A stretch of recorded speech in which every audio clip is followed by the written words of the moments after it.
आपको 90% लोग जो है ना वो रोने वाले गाने मिलेंगे। सारे सिंगर जो है ना ज़्यादातर रोने वाले गाने गाते हैं। मैंने पूछा मचा हे हर को माण्हू जेको गाए तो सिंगर गाए तो रोइण वारा गाना हे छा आहे?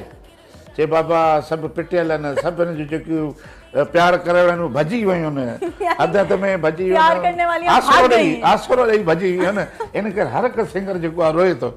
मां चयो न बाबा ईअं न कयो, न रोमांटिक गाने गाओ, प्यार मोहब्बत दो, प्यार बांटो, प्यार दो, प्यार लो। क्या बात है, क्या बात। अच्छा, ब्लैक एंड व्हाइट दौर या कलर टीवी वाला दौर?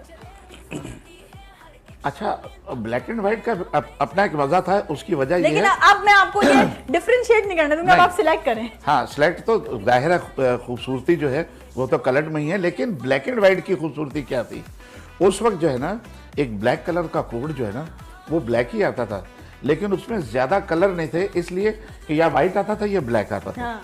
तो इसलिए उसमें जो खूबसूरती ना, एक एक चीज ऐसे जैसे पेंसिल से आपका चेहरा बनाया स्केच टाइप का कुछ क्या बात क्या है, बात उसका अपना एक मजा है। इसका अपना एक मजा है।